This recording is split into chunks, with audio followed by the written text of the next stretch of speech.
Salut, c'est Nick pour une vidéo de MTG Adventures. On est déjà à l'épisode 13. Et ce coup-ci, ce sera une vidéo où je vais commenter après la partie.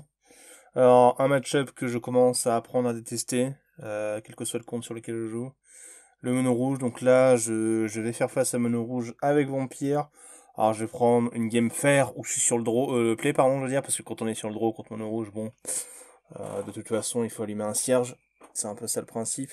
On a une main qui est prenable. Elle est pas rapide cette main quand même, hein. Lieutenant, on a deux taplands, donc les longs carrément engagés. J'en joue un tout de suite. Et j'ai pas la meilleure curve hein, quand même, il faut le dire. Donc là, ça m'embêtera un petit peu à ce moment-là de jouer la 2-2, mais je vais devoir le faire hein, parce que je suis obligé de proposer quelque chose, donc on y va. Je joue mon lieutenant en premier, je m'attends à ce qu'il dégage instantanément, c'est un petit peu un check aussi, hein, genre. Déjà, j'ai pas le choix.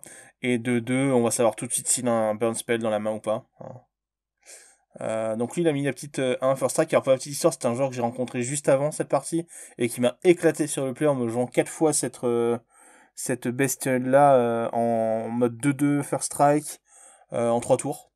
Donc il m'a vraiment fait une grosse sortie. Donc là, il a préféré faire Kenra. Alors, ça veut pas forcément dire qu'il a pas de burn, mais quand même, je pense que si j'avais un burn, moi personnellement, j'aurais tué le lieutenant instantanément.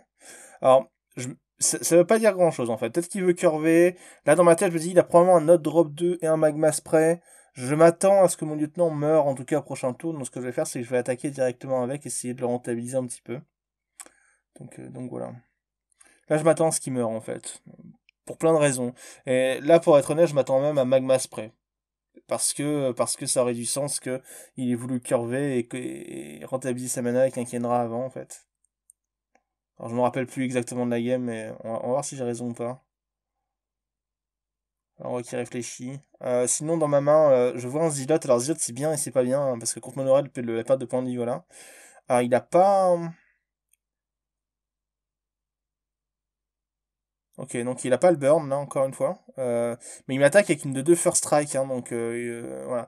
Donc, là, si je vois pas mon. Voilà, là, je ne vois pas mon lieutenant dégageage. Je suis quasiment certain qu'il a pas de burn spell dans la main. Donc ça, ce sont des informations qu'on tire et qu'on déduit, hein. Alors, j'ai un binding dans la main. Je ne veux pas l'utiliser tout de suite sur la 2-2 first strike, même si elle m'embête. Parce que j'ai peur d'Azoret, j'ai peur de Glorybringer, j'ai peur de menaces un peu plus grosses que ça. Et bon, bah là c'est déjà pas mal, hein. Là, on va gagner 6 points de vie, je crois. Non, il va donner son Kenra, je me rappelle plus. Mais ça, ce swing-là, il est vraiment gros, le fait de gagner 6 points de vie. C'est pour ça que là, dans ma tête, je suis quasiment certain qu'il a pas de burn spell parce que c'était quand même super dangereux de faire ça. Après, il pouvait se dire que j'allais pas toucher la Radiant Destiny, ce qui est très possible, ou un deuxième lieutenant, et que du coup, la de 2 first strike allait tenir le board et que j'allais pas gagner de points de vie, ce qui était très respectable aussi comme ligne de jeu, hein. Donc là, le fait est que j'ai eu la deuxième enfin, le deuxième pumper, quoi. Ok, là je le vois commencer à s'étaler avec ses petites bêtes. Il va me rattaquer encore avec. Il m'attaque pas. Alors là je suis assez surpris, mais je pense qu'il m'attaque pas parce qu'il a pas de burn spell. Là il représente 2 first strike, ce qui fait que je ne peux pas attaquer avec mes 3-3 lifelink. Parce que si je le fais, bah, avec le first strike je ne gagne pas de points de vie. Donc je vais devoir passer un tour quasiment à attendre. Là je suis très tenté de binding. Une 2-2 first strike pour attaquer à travers. Mais je crois que je le fais pas maintenant. Si, je le fais pas. Je crois que je le fais pas. Je crois que là, je me discipline en me disant, il peut vraiment me bait, hein, parce que si je fais Binding maintenant et qu'il met Azoret derrière, j'explose, en fait. Puisqu'en fait, s'il avait Azoret, il pouvait pas le jouer et l'activer le tour d'avant. Donc je me dis, dans ma tête, je me dis, c'est très possible que ce soit Azoret dans sa main. Alors ça peut être plein d'autres choses, hein, mais c'est Azoret qui me fait le plus peur, là, en l'état. Donc je prends un long temps de réflexion, on voit que j'étais à 2 doigts de le jouer, le Binding. Mais c'est ce qui se passe dans ma tête. Là, je me dis, le problème, c'est, ok, là, c'est chiant, mais ça me tue pas. Par contre, Azoret qui touche la table s'il est pas banning, voilà. Et vu qu'il pouvait pas jouer Azoret et le rendre actif le tour d'avant, je ne sais toujours pas s'il a Azoret ou pas, en fait. J'ai pas l'information. Donc, je vais devoir être patienter un tour. Donc, ce que j'appelle se discipliner et dire, ok, là, c'est vraiment important. Là, on trouve un excellent draw avec le troisième pumper. Donc, ça me fait perdre un point de vie parce que j'ai mal tapé mes lampes, je crois, là. Ouais, je crois que je perds un point de vie complètement gratuit parce que je tape mal mes landes, ça m'arrive souvent. Faites attention quand vous tapez vos landes, hein. En IRL, ça m'arrive beaucoup moins souvent parce que bon bah forcément, t'es moins pressé, tu fais très attention. Mais c'est vrai qu'online, on a tendance à jouer rapidement et à faire souvent ce genre d'erreur. En tout cas pour moi. Donc là, là, je tends un peu les fesses. Là, il met le troisième désert, donc il m'a gratté 3 avec les déserts, mais heureusement que j'ai fait le swing à 6 points de lui, en fait. L'attaque qui m'a rendu 6, elle était énorme. Là, il met un troisième first strike. Donc là, je sais qu'il a pas Azoret, parce que si t'as Azoret, tu le slams, là, je pense. Enfin, c'est même sûr que tu le slams, Azoret. Donc là, je sais qu'il n'y a pas Azoret. Mais je vais commencer. Alors là, je voulais faire ça, puis après, je me suis dit, mais attends, mais non, en fait, ça marche pas. Voilà, et après, là, je réfléchis dans ma tête et je me dis, il n'y a pas Azores, je le sais. C'est probablement autre chose, c'est peut-être une strike, c'est peut-être plein de choses, mais c'est pas Azoret. Donc, euh... Donc je vais faire banning sur la 2-2 et commencer à attaquer. Alors, je pense que c'est ça le raisonnement. C'est juste une course à c'est juste des informations qui me sont données en fait. Parce que si la Azoret il l'aurait joué. Donc là dans ma tête je le mets sur un truc genre un Minotaur ou un Glorybringer ou quelque chose comme ça en fait. Ou rien. Ou un land. Mais ou un Magma Spray, que des cartes mortes comme ça en fait. Je le mets sur des trucs comme ça. Donc là j'attaque tranquillement. Donc il ne peut plus faire striker mes lifelings, ce qui veut dire que j'ai le gain de PV assuré. Donc là il va quand même dégager un de mes tokens tout en mettant son Kenra au cimetière. Son Kenra n'est pas si inquiétant que ça vu mes points de vie.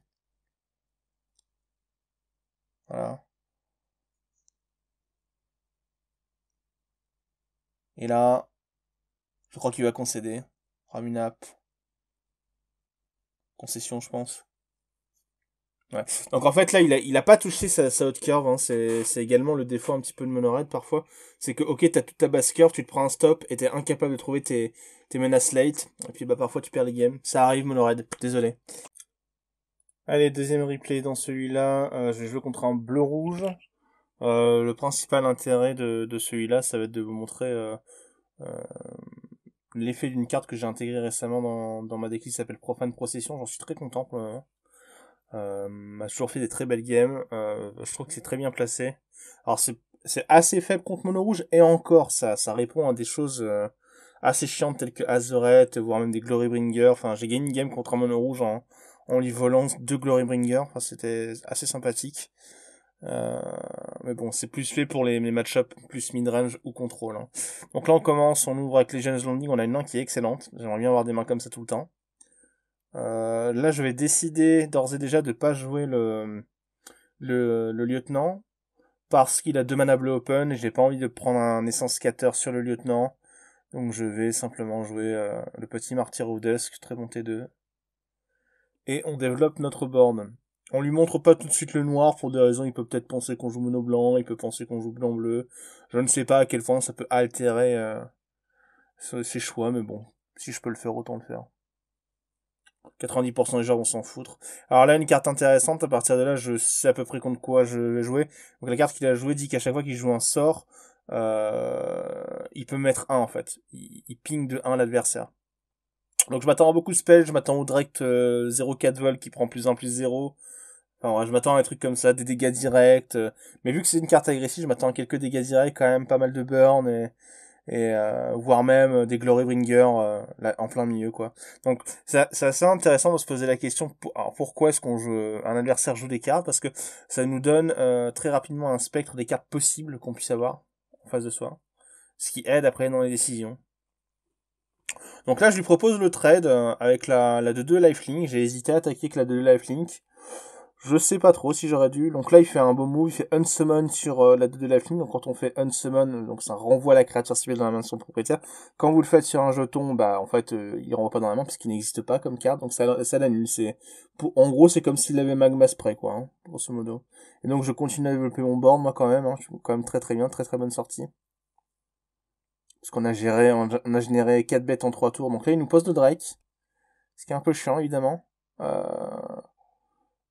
Et vu que j'ai pris le land, alors si j'avais pas pris le land, j'aurais probablement joué Call to the Fist, mais vu que j'ai le land dans la main et que j'ai l'assurance de pouvoir le faire au prochain tour, et qu'en plus de ça, il a pas ses mana détapés, ce qui veut dire pas de contre-sort possible, je décide de mettre la procession tout de suite sur la table, et de voir ce qui se passe. Alors procession, c'est une carte qui dit qu'on peut payer 5 à n'importe quel moment, et on exile la créature ciblée.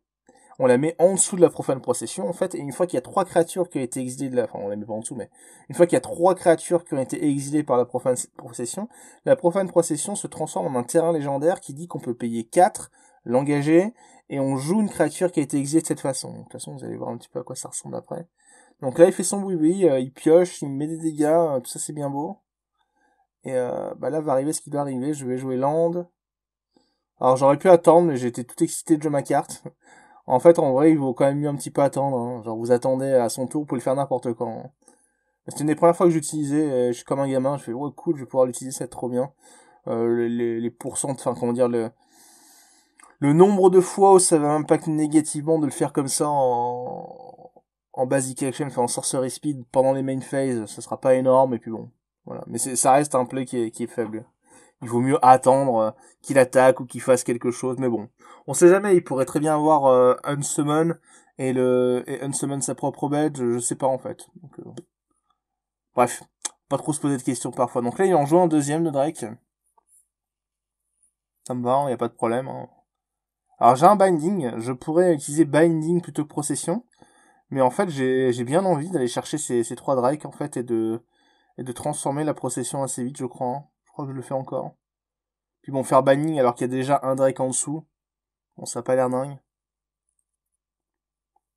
Après, le truc, c'est que je lui mets pas beaucoup de dégâts par tour. C'est ce que je me dis ici. Je me dis, bon, si je procession à chaque tour, admettons qu'il a des bêtes qui ont la hâte, bon, enfin, qui ont as, c'est un petit peu dangereux, mais bon. Pas très grave, hein. Ok, donc, le mage, la 1-2.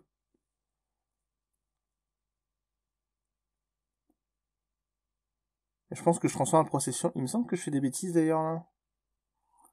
Parce que j'ai procession la 1-2. Ouais, c'est une erreur, ça. Il valait mieux procession la 2-1, elle était plus dangereuse que cette 1-2, mais... Bon, c'est vraiment pas, à ce moment de la partie, je sais déjà que j'ai gagné plus ou moins. Mais, rétrospectivement, je pense que c'était quand même mieux de prendre la 2-1 que cette 1-2. Donc là, je continue, hein. Je lui mets 2 par tour dans les airs, j'ai 3 bêtes gratuites à jouer, enfin, j'ai 3 créatures sous le terrain, là, que je vais pouvoir jouer en payant 4 en engageant. Donc on est vraiment, vraiment bien.